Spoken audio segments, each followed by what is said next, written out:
So joining me now, North Carolina Congressman Dan Bishop and Florida Congressman Byron Donalds. We welcome them back to the show. Gentlemen, thank you very much. Dan Bishop, let me begin with you. Are we going to cut spending or not? How much of the House Republican plan is going to get through? And what kind of red light in the sand do you think Speaker McCarthy is going to continue to draw? Well, we don't know exactly what's being negotiated, but the spending reductions need to be significantly what's in the plan. You know, the plan only really rolls back discretionary spending 1 year, Larry, from 23 to 22 levels. That's not even getting back to pre-COVID. Both spending and taxes are above historic norms as a percentage of GDP. So the answer that Biden seems to suggest of always going and raising taxes more and punishing job creators and damaging the economy, there's no basis to do that. Spending's got to fall. The speaker's exactly right. He's been doing a great job. We anticipate he'll follow through and we'll have something that'll work. And the president's got, as you said, we're the only game in town, the only plan that's been passed. Yeah, you know, I was interested, Byron Donalds, that suddenly the president and his pals are putting tax hikes on the table. Now, I don't know how serious they are about these tax hikes. And this phony number, 8%, that's about unrealized capital gains. By the way, as I said in the riff, if Hunter Biden would pay his taxes, then the top 1% would be even more. Maybe someday he will. But do you think taxes are going to be part of these negotiations, Byron Donalds?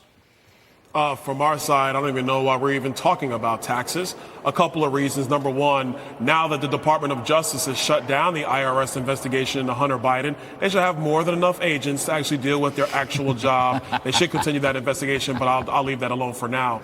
Number two, the federal government is raising more revenue than we have had as a percentage of our GDP since World War II.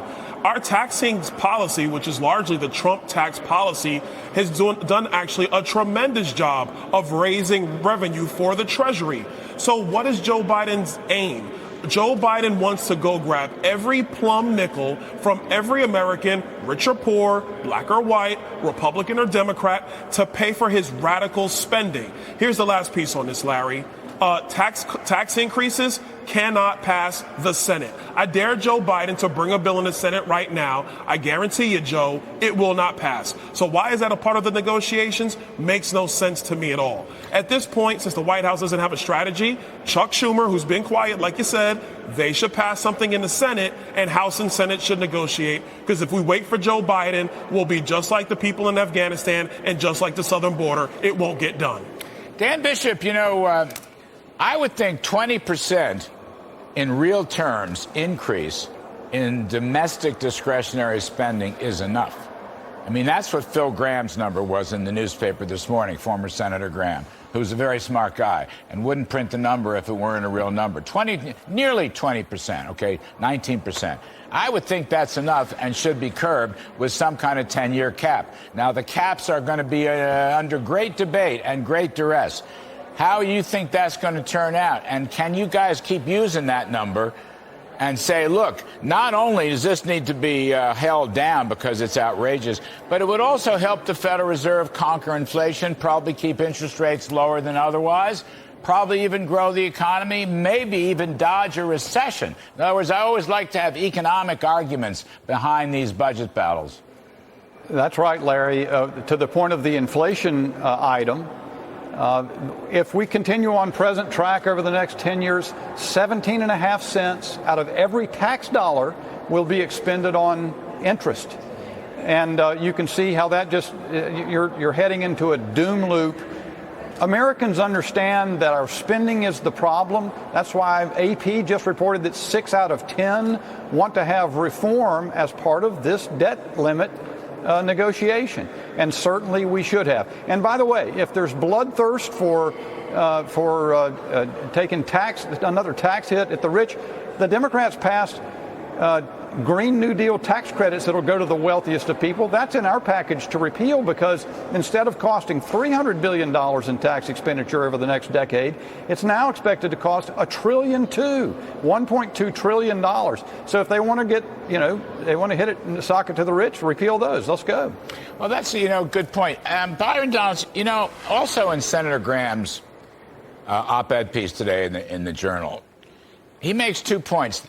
The combination of spending restraint and work requirements would really shrink, at least shrink the rate of growth of the public sector spending, and it would improve private spending. To some extent, Byron, this is a battle between the government sector and the private sector. You know, between what Newt Gingrich calls big government socialism and what I always call free market capitalism. In other words, behind these numbers, there are these big picture themes. It's a battle for the future of America.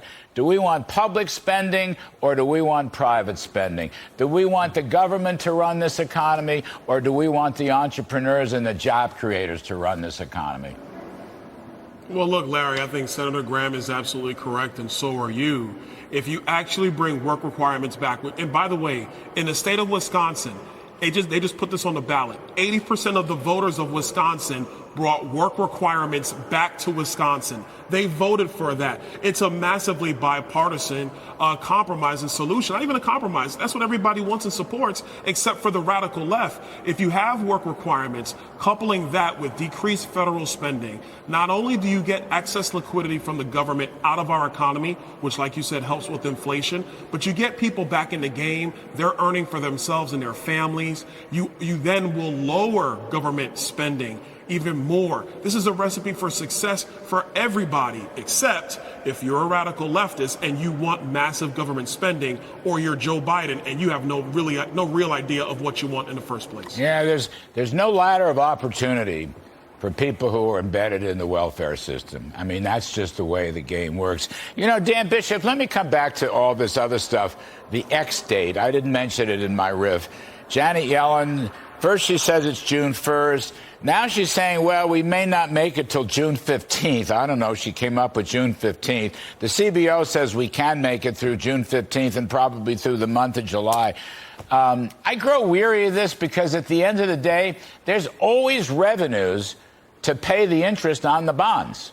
I mean, there's revenues coming in on a daily basis. So to some extent, all that argument is a bunch of nonsense. I say hang tough and do the right thing with respect to government versus private sector. You know, this other stuff is just bean counting, and most of it's false anyway. I totally agree with you, Larry. Byron and I were both a part of the 20 that back in January delayed the Speaker's election a bit so that we could come to brass tacks as Republicans about what we have to do in this Congress. And what we agreed to is we've got to see to it that we follow through. Republicans have been rolled over and over again, many times by devices just like that. As you say, there will be no default. Revenue will be ample to pay the United States debts, and so we need to hang tough.